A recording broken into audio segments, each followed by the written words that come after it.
As we're fond of bringing up, the shameless plundering of blockbuster franchises in the service of shitty, flagrantly offensive ripoffs is big business. Such thievery is lazy as hell in and of itself, but it's been demonstrated that you can barely even try to make a movie and still somehow make one. We're looking at you, the amazing bulk. Although the age of the mockbuster began with the founding of cheap crap merchants, the Asylum in 1997, its beginnings go back to the beginning of the blockbuster itself. And while the first summer blockbuster spawned its own legion of imitators, which could and very well might spawn its own video, it was the second one that really got the ball rolling. So today, we're going over 8 embarrassingly shitty Star Wars ripoffs. H.G. Wells's The Shape of Things to Come. Famed science fiction author H.G. Wells wrote The Shape of Things to Come, a seminal work of speculative fiction in 1933.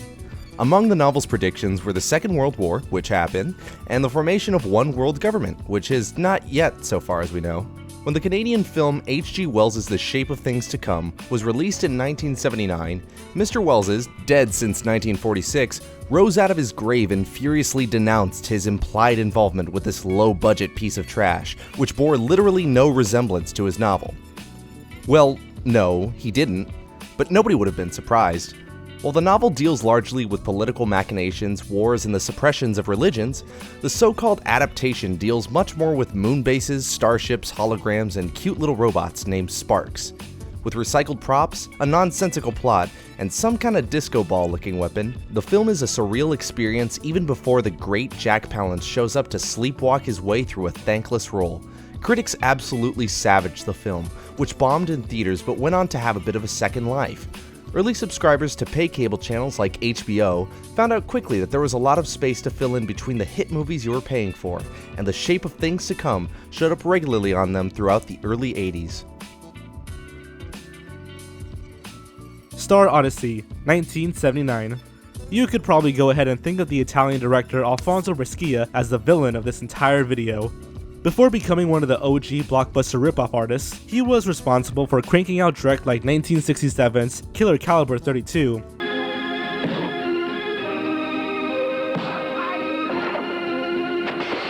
and 1972's Naked Girl Killed in the Park.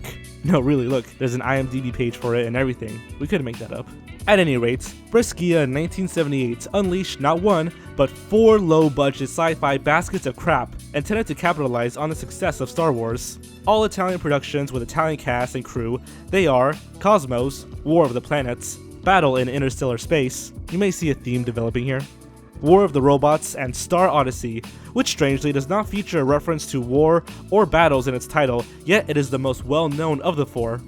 Okay, so the plot has an evil dictator taking over the Earth, opposed by a professor and his robot friends, and it honestly just doesn't even matter. Look at this poster. A guy with a laser sword, a golden robot, a huge-ass spaceship, a sluttier princess. Italian moviegoers knew what they were getting themselves into, and they paid to see this anyways. Message from Space. It didn't take long for Japan to jump on this bandwagon, because of course it didn't. 1978's Message from Space sported a $6 million budget that made it the most expensive film produced in Japan up to that time, which should surprise no one who has ever seen a single Godzilla movie, and actually starred respected American actor Vic Morrow and martial arts star Sonny Chiba. The film even received an American release after being purchased for $1 million by United Artists, which was sold in 1980 due to a series of bad moves, just like that one. The film took all the familiar elements and japanned them up with a hilariously convoluted plot and amateurish special effects. Its slavish devotion to aping Star Wars' visual style was exceeded only by its complete ineptness in doing so, and if Japanese critics were harsh, American critics were merciless. The New York Times proclaimed it so terrible it has a certain comic integrity, which is probably not what the filmmakers were going for, and the Los Angeles Times' critic reported that the audience at his showing literally laughed it off the screen. Unfortunately, it was near the end of an otherwise distinguished career for Morrow, who redeemed himself with a spectacular performance in 1983's Twilight Zone the movie, during the filming of which he was famously killed in an on-set accident. Starchaser, The Legend of Orin. The 1985 animated film Starchaser, The Legend of Orin has the distinction of being super late to more than one party. An obvious Star Wars cash-in billed as, quote-unquote, the best 3D movie ever made. It was released 2 years after the end of the Star Wars trilogy and the peak of the 1980s 3D revival. Also, it was nowhere near the best 3D movie ever made. The plot adds a dash of King Arthur by having its protagonist begin his journey by discovering a jeweled sword, then goes on to introduce its own thinly disguised versions of the Jedi Knights, Darth Vader, the Stormtroopers, and pretty much every other plot element of the original film. It actually played in theaters for over 2 weeks, but failed to make back even a quarter of its $15 million budget. While the film is generally considered to be among the first to blend elements of computer animated imagery with traditional animation, it is also generally considered to be terrible, a waste of time and effort by everyone involved, and $15 million thrown to the winds in that order. Starcrash. Luigi Cozzi may have the most respectable pedigree of the Italian actors on our list, having worked as a cinematographer and co-screenwriter for Dario Argento on many of his best-known works. But left to his own devices, Cozzi immediately showed his schlock-peddling tendencies, working on low-budget genre fare like Hercules with Lou Ferrigno and the unfortunate genre starter Monster Shark throughout the 80s. But he really got started with 1978's Starcrash, which starred Scream and Jiggle Queen Caroline Munro, a pre-Knight writer David Hasselhoff, and the legendary actor Christopher Plummer, slumming it ultra hard. Smuggler Stella Star takes on the evil Count Zarth Arn, with a final battle between two space fleets involving a giant space station. And if all this sounds like fanfiction written by a third grader while suffering a high fever, just think of the acute shame Plummer must have felt after saying yes to the script. Released only 18 months after Star Wars, the film was once again pounded by critics. Even its original distributor, American International, declined to release it after seeing the final cut, leaving that shame to New World Pictures, which was fittingly founded by B-movie king Roger Corman. Battle Beyond the Stars. Speaking of New World and Corman, 1980's Battle Beyond the Stars was a Corman-produced, New World-released film that must have had the most talent involved of any film on this list. On paper, it sounds like it should have been great. Its stars included Robert Vaughn, a pre-A-Team George Peppard, John Saxon, a featured player in the Nightmare on Elm Street series, and, well, Penthouse Pants Sybil Danning. As we have previously noted, she was talented in her own way. The script was penned by veteran screenwriter John Sayles, and the special effects were designed by a very young James Cameron. The score was only the second composed by James Horner, who would go on to win an Academy Award for his work on Titanic. It was the most expensive film Corman had made to the time, but those familiar with Corman will know that that doesn't mean much.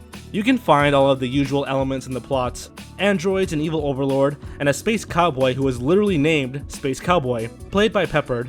The film's low-budget and derivative plot and characters earned it demerits in the eyes of critics, but the actors gave it their all, and Cameron's effects and Horner's score was generally praised.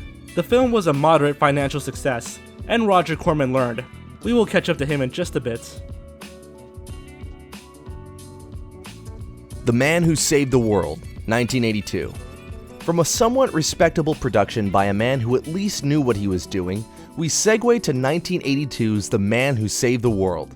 It's known by a couple of other titles, but it's most commonly referred to as Turkish Star Wars, because that is all it ever wanted to be. In telling its story of space guys who crash on a desert planet and become gladiators or something, the film rips off actual footage from Star Wars. Lots of it. The desert planet uses shots of Tatooine, the entire Mos Eisley Cantina sequence is essentially jacked like a Puff Daddy song, an evil wizard's shield of concentrated brain molecules is just a shot of the Death Star. It goes on and on, also incorporating unrelated footage like newsreel clips and documentaries of the American space program. The soundtrack is lifted from a dozen popular movies, with the main theme from Raiders of the Lost Ark featuring prominently.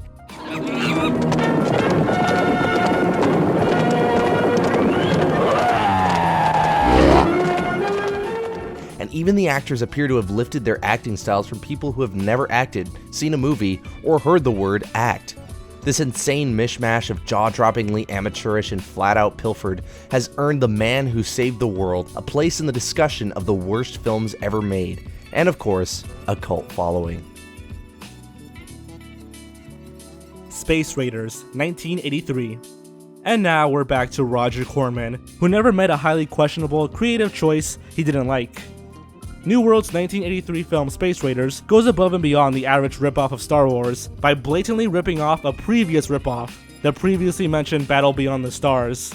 figuring that he could replicate the film's modest success by rearranging its parts and slapping them together with Elmer's glue. Corman enlisted a hapless studio director and a no-name cast to plot through yet another rehashing of Star Wars' plots, while using as few original, non-recycled elements as possible.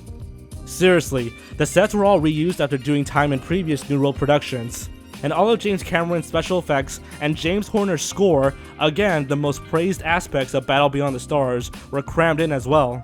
Space Raiders has mostly been deservedly forgotten, but it marks a low point in an era when unscrupulous filmmakers first began learning to cash in on the hottest properties. Not that any of these films took money out of the pockets of George Lucas. Goddamn rocks. I hate rocks.